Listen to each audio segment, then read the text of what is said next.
Welcome back to the Deep Dive. Today we're plunging headfirst into the world of home entertainment technology. Yeah, fun stuff. Specifically, what's new and what really matters with the latest TVs and sound systems. We've got some really interesting questions from listeners.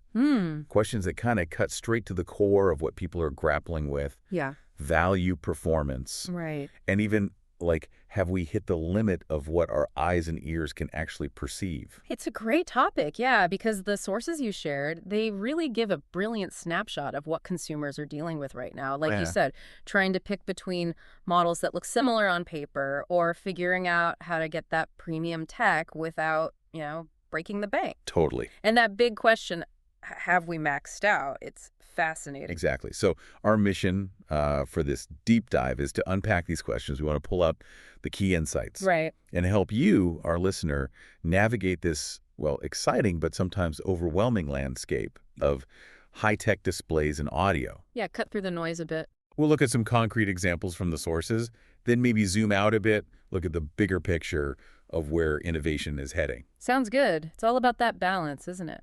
Performance versus how it actually fits into your life. Couldn't have said it better. Okay, Yeah. let's get into it.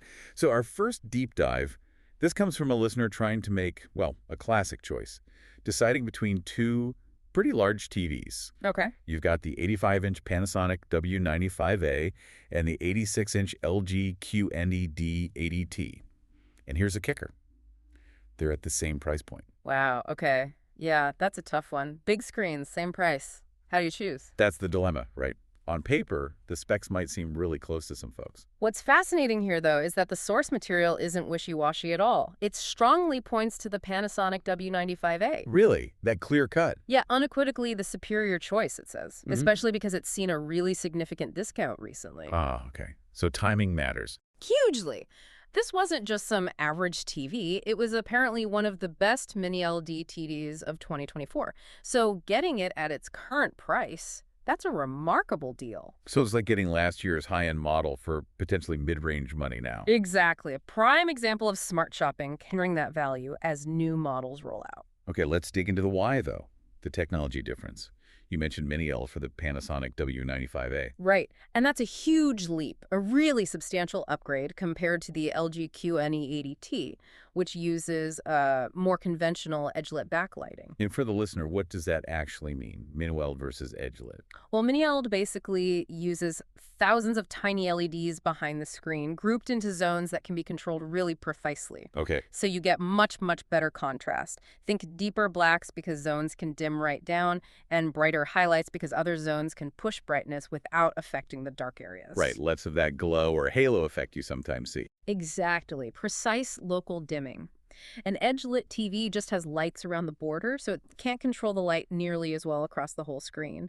Blacks tend to look more gray, especially in tricky scenes. Gotcha. So watching like a space movie or something with dark scenes? Oh, yeah. The difference would be really noticeable. Stars pop against proper black instead of, a sort of washed-out gray. And does this tie into HDR performance too? Absolutely. HDR content is designed to use that wider range of brightness and contrast. Mini-LD really lets HDR shine. But the LG QNED80T, the source points out, it actually lacks support for some key HDR formats, specifically HDR10+ and Dolby Vision. Oh, that's significant. Loads of streaming stuff uses those. It really is. Those formats optimize the picture scene by scene, sometimes frame by frame, so you're getting the best possible picture the creators intended. Without them, you're definitely missing out on some visual punch. Plus, the source says the Panasonic W95A is just significantly brighter overall. Which isn't just for flashiness, right? That helps in bright rooms. Exactly. Cuts through glare, makes the picture look vibrant even during the day. It's a really practical benefit.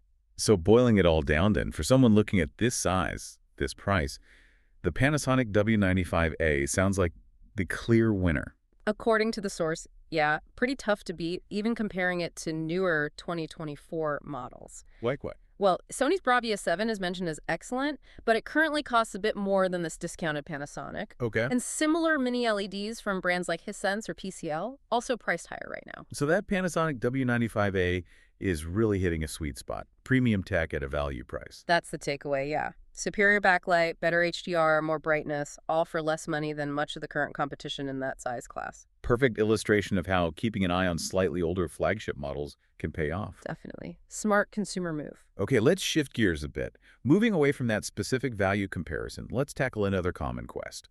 Finding a, let's say, budget-friendlier Sony OLED. Ah, yes. The Sony premium experience without the absolute top-tier price tag. Exactly. Someone wants a 65-inch Sony OLED, but maybe can't stretch to the A95L, their flagship. Sony's known for quality, but that often means higher prices, right? It does. They have that reputation. But this brings up that core question again. Balancing peak performance with, what's actually accessible and good value. So what does the source suggest here? Well, Sony's OLED lineup is actually simpler than some others, which helps. The clear recommendation from the source is the 2024 Bravia 8 Mark I. A Bravia 8. Okay, and the key thing is the price difference. Yeah, it's significant. About $1,200 less than the A95L for the 65-inch size, according to the info we have. $1,200 is a lot. What's the trade-off? It's not the same panel tech, is it? Correct. The Bravia 8 uses a WRGB OLED panel. That's the type LG Display makes. Very common, very good. The A95L uses QD OLED. Right, quantum dot OLED. Supposedly better colors, maybe brighter. Technically, yes, QD OLED can offer purer colors and potentially higher brightness in some areas, but, and this is but the source really emphasizes that Sony's picture processing is so good. Ah, the Sony magic sauce. Pretty much. Even on this WRGB panel, the Bravia 8 apparently looks gorgeous. Stunning contrast, accurate colors, great depth. It's not really a compromise so much as a slightly different flavor of excellence. So you're still getting that Sony look and feel. That's the idea. Plus, you get the crucial features you need. 2 HDMI 2.1 ports. Good for gaming. 4K 120 Hz, VRR. Exactly. And 2 HDMI 2.0 ports. Consistent game mode features, the important HDR formats like HDR10 and Dolby Vision are all supported. Okay. The source makes a good point. Reviewers might see technical differences in side-by-side comparisons. Sure, under controlled conditions. That's right. But in your living room, just watching a movie, the Bravia 8 Mark I is going to deliver a fantastic, immersive experience. Most people probably wouldn't feel they're missing much, if anything. Okay, that makes sense for someone set on Sony. But what if you were open to other brands? Does the source mention alternatives around that Bravia 8 price point? It does, yeah. Gives you more options depending on your priorities and exact budget. Like what? Well, for a bit less money, about $400 less, it says there's the LG C4 from 2024. Ah, the C series. Always popular. Right. Comparable brightness to the Bravia 8, apparently, but critically, it has 4 full HDMI 2.1 ports. Oh, it's a big deal for gamers or people with lots of devices. Definitely a connectivity advantage there. Or if you can stretch your budget a little past the Bravia 8, still well under the A95L, though there's the LG G4. The G series, that's their gallery design, but also higher performance. Exactly. The source says it's objectively superior in peak brightness and color because it uses an MLA panel. MLA, micro lens array. Yeah, basically tiny lenses that focus the light better, making the panel brighter and more vibrant without hurting those perfect OLED blacks. So brighter picture, potentially better colors than the Bravia 8, still cheaper than the E95L. Precisely. And both those LG models, the C4 and G4, also support faster refresh rates in game mode and Dolby Vision. So you've got choices. The Sony Bravia 8 for that Sony processing, the LG C4 for connectivity and value, or the LG G4 for potentially the brightest picture in that tier. Exactly. Several excellent OLED options depending on what you value most. Brand processing, ports, or sheer brightness. All right, this next one. This is where it gets really interesting, I think. A listener asked something pretty profound. Oh. Basically, have picture and sound quality already gotten better than what humans can even perceive? And if so, why do companies keep pushing? That's a fantastic question. One I think a lot of us ponder when we see specs like 8K resolution or super high nits numbers. Do we actually see it? Right. It feels like we're reaching incredible levels. So what's the driving force? Is it just marketing or is there more to it? Well, connecting this to the bigger picture, the source suggests the answer is kind of twofold. Part of it is still about pushing technological boundaries. Okay. But maybe surprisingly, a big part of it now is also about convenience. Convenience? Yeah. How so? Let's unpack the tech side first, though. Where are the boundaries being pushed? Okay, on the tech side, the source suggests that for, let's say, mainstream affordable TVs, OLED has kind of set the benchmark for pure picture quality right now. Right, deep blacks, great contrast. So the real cutting-edge race, where the improvements are maybe harder for the average person to see year on year, is at the very high end. Ah, It's that battle between QD-OLED, which is chasing incredible color volume and it's brightness, from Sony and Samsung. and then you have MLA panels and the new four-stack OLED panels from LG and Panasonic, also pushing for brighter, more vibrant HDR. It's about refining those peak highlights, maintaining color accuracy at those high brightness levels. So small refinements at the top end. Maybe small year to year, yeah. Probably not enough to make someone upgrade every single year unless they're really an enthusiast. You often need a few years between models to see a really big jump. Okay. But what about other technologies? Well, mini LED is improving rapidly too, getting closer and closer to OLED black levels with more dimming zones, better algorithms. Right, providing competition. Exactly. The source mentions things like RGB mini LED coming from Sony and Hisense, aiming for even better color and light control.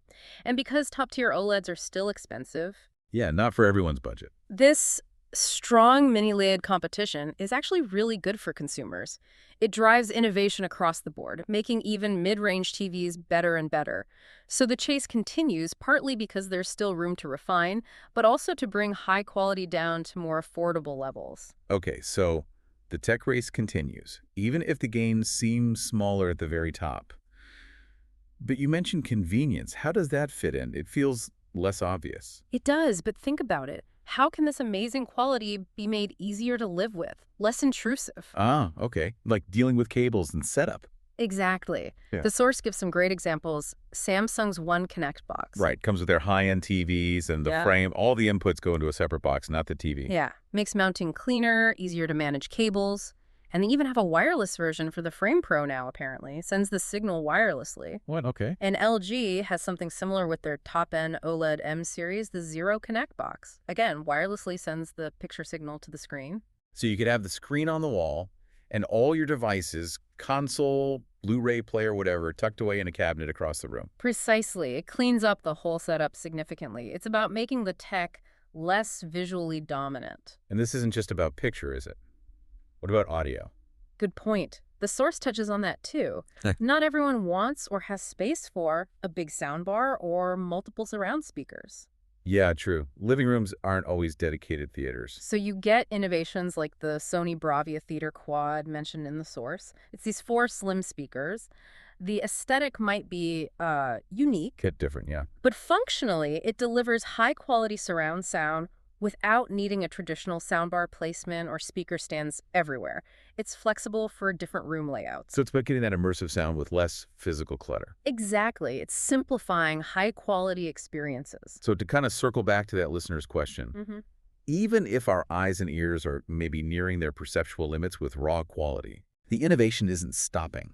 It's shifting focus. It's not just about more pixels or more brightness, but about how to package that quality creatively. Yeah, making it more accessible, cleaner, simpler to integrate into how we actually live, making the technology almost invisible in a way. It's about how that amazing tech fits into your world seamlessly. Couldn't agree more. Wow, what a deep dive that was. From, specific TV recommendations that could save you serious money. Yeah, that Panasonic deal sounds great. Right. All the way to that bigger sort of philosophical question about tech innovation versus human perception. Just abundantly clear that home entertainment tech is constantly evolving, not just in raw performance, but really in how it fits into your life. It really does make you think, doesn't it? Even as the picture and sound get, well, astonishingly good. Okay. The frontier keeps shifting, more towards user experience, elegant design, that seamless integration you mentioned. It's adapting to us. Absolutely. So what stands out to you, the listener? Are we truly nearing some kind of peak in raw theater tech? Or is the future really all about that convenience, that invisible tech that just blends in? Yeah, making high-end entertainment less intrusive, more accessible. It's definitely a fascinating thought to mull over, especially if you're thinking about your next upgrade. We really hope this deep dive gave you some valuable insights and maybe a clearer picture of what's truly out there.